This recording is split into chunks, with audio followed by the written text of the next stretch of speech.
This video discusses a range of issues and events that might result in distress for some individuals. Discussions in this video might also provoke strong emotional responses. To make sure that everyone collectively benefits from this video and do not feel disturbed due to the content, we would like to state that we will be discussing rape and sexual assault in necessary detail. Conversely, this does not mean that you need to feel restrained about what you feel and what you want to say. This is about creating a safe space where everyone can talk without fear or inhibitions. This responsibility not only lies with us, but also with all of you. And we hope that with your engagement with this topic, you will be respectful and empathetic.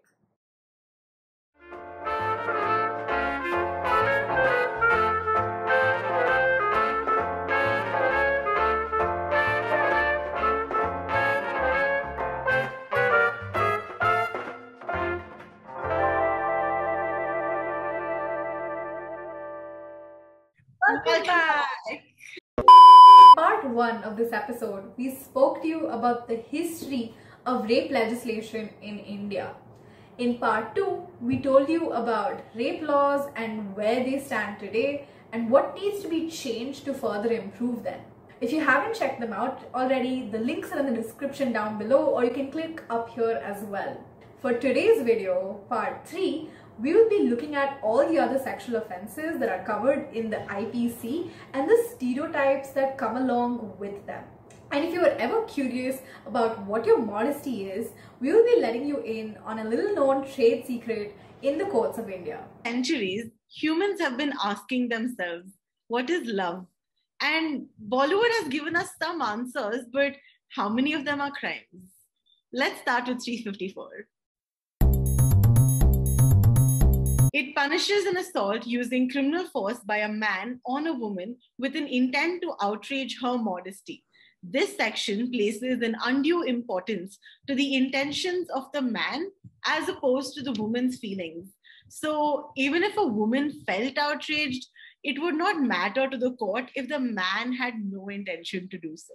So how does the court decide this? Well, his intention is proved by something called the reasonable man's test.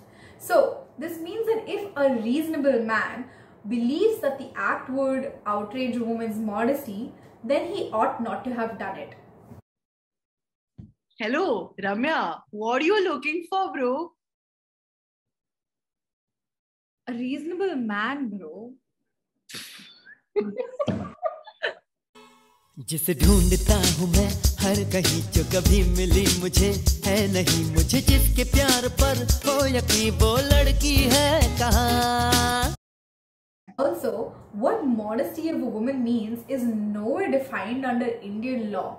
But in the words of our Honorable Supreme Court, the modesty of a woman is her sex.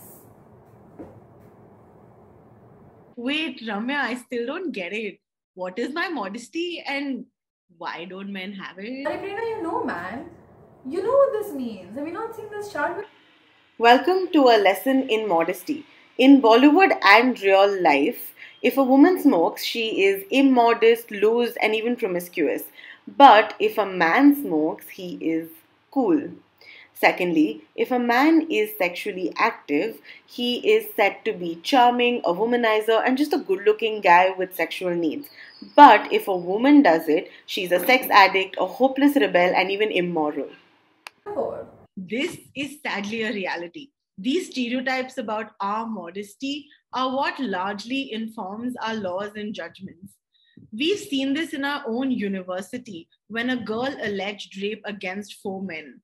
Even though it was completely irrelevant, the High Court commented on her drinking, smoking, and even sexual choices as important judgments of her character. There's always been a double standard on women to behave a certain way if we want to be treated equally before the law. Take the movie Vakil Saab for example. It is a Telugu readaptation of the film Pink, which completely misses the point. Ink was considered a groundbreaking film on consent because its women were not ideal victims. While Pink pushed boundaries showing challenges faced by modern Indian women, Vakil Saab seems keen on retaining those misogynistic standards. In Pink, Meenal, Andrea and Falak chose to go to a resort with some boys that they met at a rock concert. But this is not our Indian culture, said Vakil Saab. Divya, Pallavi and Zarina don't go to rock concerts. They go to office team outings. They don't choose to go to a resort with a few men for dinner. They end up at such resorts only because they were stranded on a lonely road and had no other choice. Modest women certainly cannot be friends with men or even smile at them. Vakil Saab took this further and gave more socially acceptable jobs and partners to its characters. Pallavi is a software engineer engaged to a man of a respectable family of her parents' choice, whereas Meenal is single, is a dancer, and is also sexually active. The setup of characters in Vakil Saab as ideal victims allows the public not to pass moralizing judgment against the woman. It allows them to watch this film with sympathy for the women, knowing that the girls live their lives as decent women with a respect for familial values. However, not all women's idea of fun is wearing half saris and running around temples.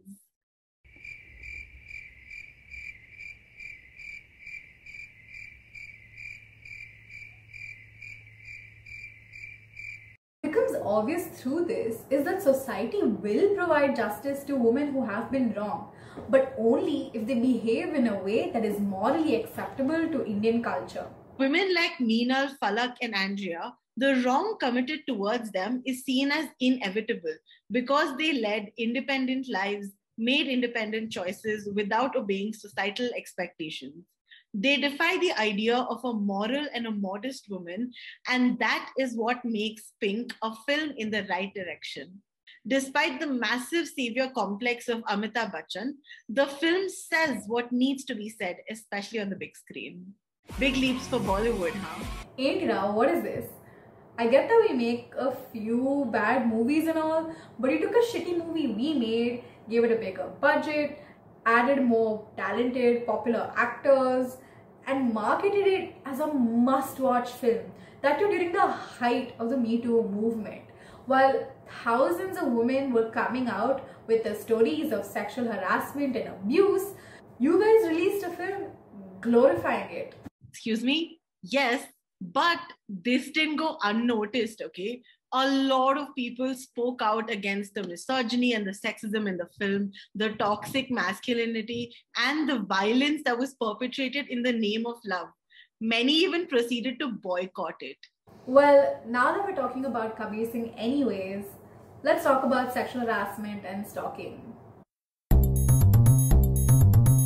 Man is guilty of sexual harassment if he makes physical contact and advances that are unwelcome and have explicitly sexual overtones, or makes a demand or request for sexual favors, or shows pornography against the will of the woman, or makes sexually colored remarks. While this section is gender specific, trans folk can also allege sexual harassment except in the case for being shown pornography against their will.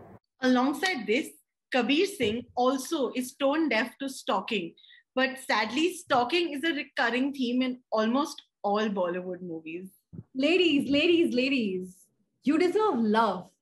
You deserve romance. But you don't deserve to be stalked. Stalking is not a language of love. Know your worth, but mostly know your rights. Stalking can be of two kinds, physical and online. As shown in movies, if someone follows you wherever you go and makes you feel threatened or uncomfortable by their unwelcome presence, it would amount to stalking under section 354D of the IPC. Online stalking would be if someone contacts you over social media or emails repeatedly despite your clear indication of disinterest. In such a case, he would be liable under 354D along with section 66A of the Information Technology Act of 2000. We've already spoken to the ladies. Coming to you. Do you know what else is not cute? Voyeurism. Guys, this is a serious offense. You can be punished for like 5 years in jail. This section protects the privacy of women. Any man who watches or takes photos of women without her knowledge can be punished for voyeurism. If you didn't already know, women can expect to have privacy when they're bathing, when they're using the bathroom, when they're changing clothes or engaging in sexual activity, and expecting such privacy is reasonable. When this expectation is breached, an offense under section 354C is committed. It also follows that if you share any of these photos or videos captured online, you will also be held liable under section 66E of the Information Technology Act.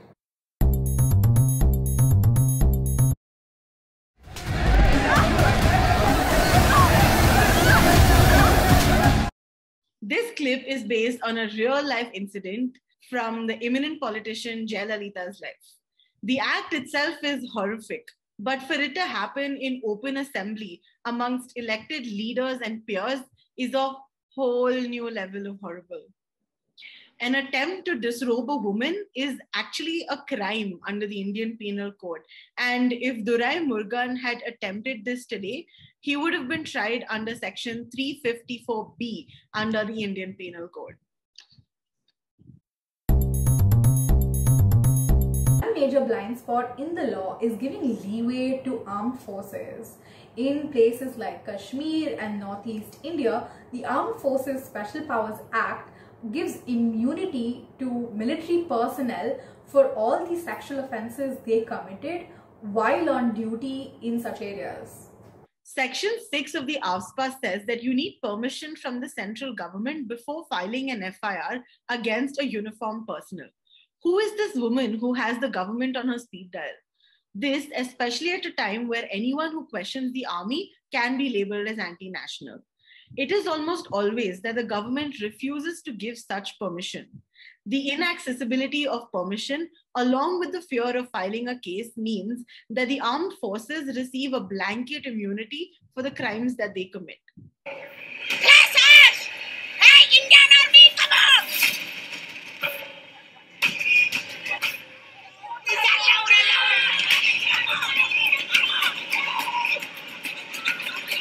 We are all Manipuri ladies, you know! Understand? Rebels kill us, classes!